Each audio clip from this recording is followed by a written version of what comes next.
I weighed in on the 18th and I was up 1 pound. It felt a little bit discouraging to weigh the next day. And so when I went up the pound, I was disappointed. It was actually very stressful. It was hard to keep track of them. It was a tough moment. I've started calling this the ghost pound. It looks real on the scale. It feels real in my head.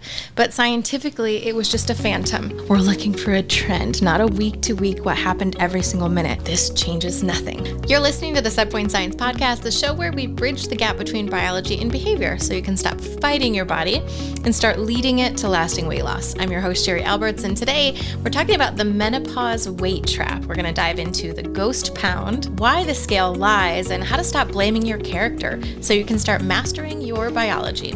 Let's get into it. I weighed in on the 18th and I was up 1 pound. Up to 173.8. Kids had a field trip, my twins, and it was not a pleasant experience for me. Every field trip I've ever gone on with them before has been lovely, but this one was not. It was actually very stressful. It was hard to keep track of them. This was a big place that we went to. Back in the day, they would always stick together, and now they're starting to become more independent, which is a blessing and a curse. They kept going separate directions, and there was just so many kids there that I was really stressed out. And I think I was also coming down from the week before. I still wasn't in a great place, and it was a tough moment. On top of that, during the week, I got fully sick of the salad I had been eating, right? So I had talked about removing decision making by just eating the same salad every day, but I have a limit for that. There's a difference between just being a little bit lazy and not wanting to actually put the effort into something, or your brain actually going, no, we've had enough of this. We need to move on. And that's the point I hit. I noticed this a lot when I was pregnant. Both times there is a barrier, some points that we can't get past. This, I'm not eating that right now. It might not be like this for everybody, but it certainly is for me. So I had that type of a barrier during the week. So then I thought it was like 1 or 2 days for me to kind of catch on to that. Then I was like, oh, I'm just going to switch up my salad because I really like how I feel when I have salad. What I decided to do was switch to my sweet salad. It's usually some variation like salad with fruit in it. And I had a container of arugula that I needed to use up. Arugula is kind of bitter, so it actually pairs perfectly with something sweet. Apple, orange, pear. And that was such a good idea. It was so delicious. Chopped all that up. I had some dried cherries. I chopped those up and put them in. And then I had some candied pecans as well. So I put some feta in with that, did a little bit of olive oil and salt along with the orange juice.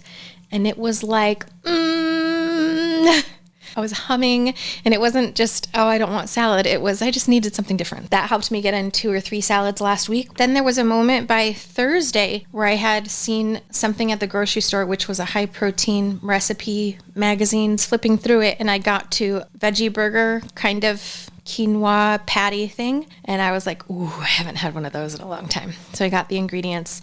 It took some work because I had to like make the quinoa, then I had to make the vegetables. I did it, and I told my niece, because she's staying with us now, I was like, I made these for me. She's 14, so she likes that kind of stuff. I was like, you're welcome to have as many as you want. But I knew the twins weren't going to want to eat them because they were like too healthy, and they're going, it's spicy. And I'm like, I didn't put anything spicy in there, and they wouldn't eat it anyway. But it was good because then I had a lot of leftovers, and it was so hearty and filling. And I really liked that. Pan sauteed them, and they were so delicious. So I had that with my salad for a couple days, and I have the ingredients, and I made quinoa yesterday so I can make more. But it was a really refreshing moment to actually really desire a plant-based meal. And honestly, it has been years since I have really wanted a plant-based meal. I think I burnt myself out so much. And there is something to be said for being burnt out. I think some people have the constitution where they don't mind eating the same thing every day. I kind of always wished I could be that person, but I'm just not. There was one of the days where I had made some high protein spaghetti and turkey meatballs for my girls.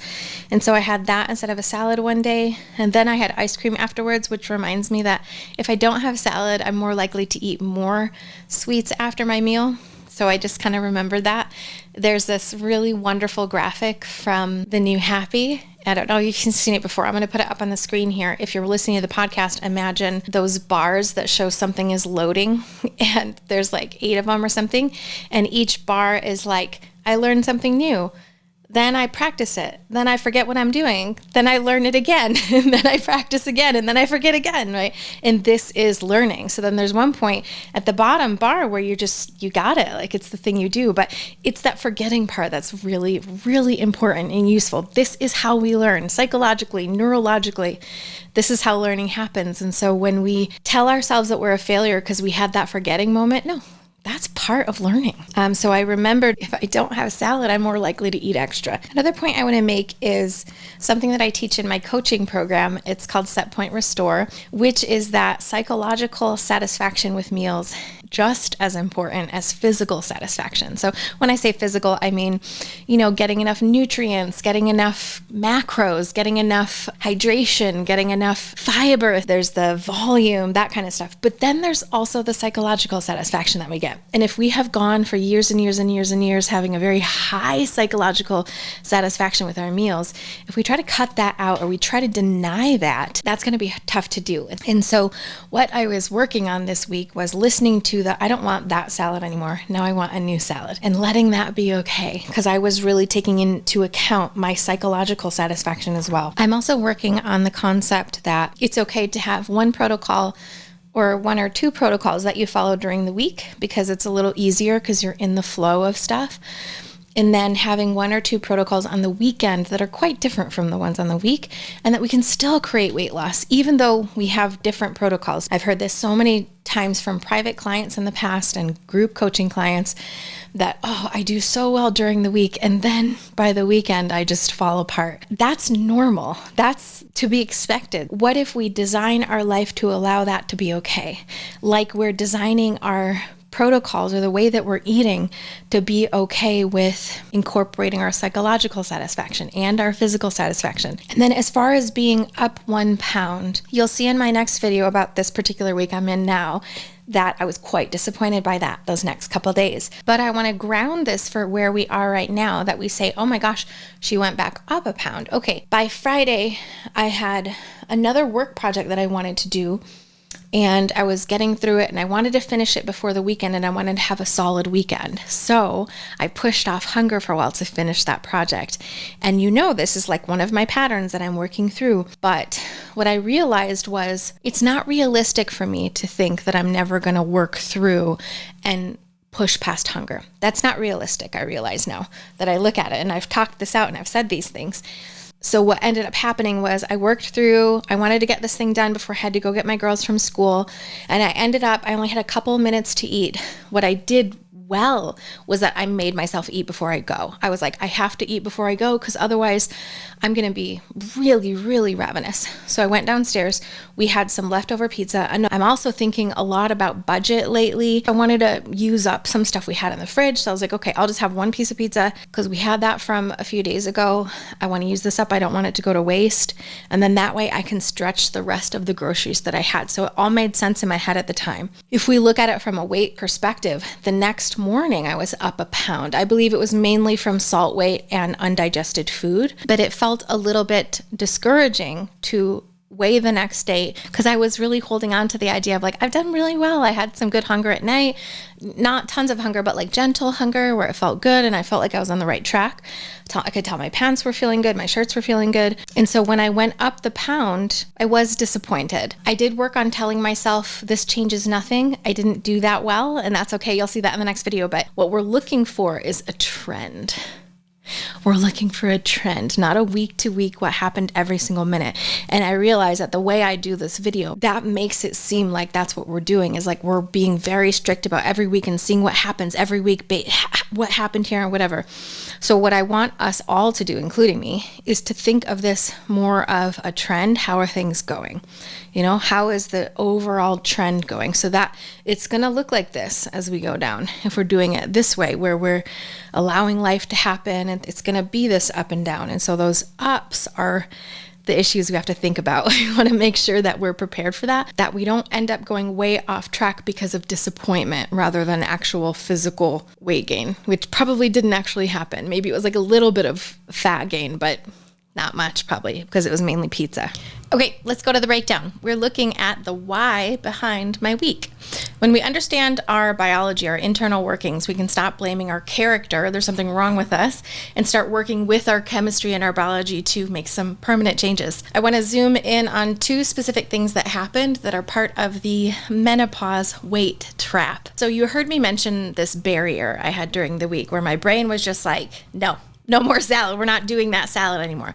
That's not me, like a character defect, me being fickle or having no discipline or something like that. This is actually a documented biological phenomenon called sensory specific satiety. The mechanism behind this is that your brain is hardwired to seek a variety of nutrients. It actually does it on purpose. When you eat the exact same thing every day, the reward centers in your brain, the parts that make food taste good, they essentially go numb to that specific flavor profile. Why? So evolutionarily, this kept humans from dying of malnutrition. If you ate only berries, you'd miss out on protein. So this is your brain's way of nudging you toward a different nutrient profile. And then here's the lesson. When I switched to that sweet arugula salad with the crunch of the pecans and the feta, I wasn't failing my protocol. I was responding to a biological drive for sensory variety. So here's a pro tip for you. If you hit a wall with your safe foods, don't force it. Just pivot the flavor profile. Your brain isn't rejecting health. It's just asking for a new data point. Now let's talk about the 1 pound gain that I saw on the scale after the pizza and that stressful field trip. So I've started calling this the ghost pound. It looks real on the scale. It feels real in my head. But scientifically, it was just a phantom. It was a temporary haunting of my scale caused by chemistry, not a change in body fat. Here's how I had to talk myself through the science of that ghost pound. So we have the cortisol factor. The field trip wasn't just tiring, it was a high cortisol event for me. When my stress hormones spiked from trying to keep track of the twins all over the place, my body responded by actually holding on to sodium. It's a survival mechanism. I wasn't actually gaining fat, I was retaining water to deal with the stress. Then you add that leftover pizza that I had, and pizza's a triple threat, as we know, for ghost pounds because of all the sodium and all the carbohydrates. My body stores those, or your body too, stores those carbs as glycogen. And for every gram of glycogen that we store, my body had to bring in about 3 to 4 grams of water to hold on to that. When I ate the pizza, I essentially hired temporary water crew to help process through that pizza. It showed up on the scale the next morning, but it was just fluid. So the reality of that extra pound, or pounds if we see that on the scale, the math that I had to remind myself of is that to actually gain 1 pound, a physical pound of fat, I would have had to eat roughly 3,500 extra calories above my maintenance level. And one slice of leftover pizza, no matter how delicious it is, it does not have 3,500 calories. So I didn't get enough to gain a pound of fat. I just ate enough to change the water weight.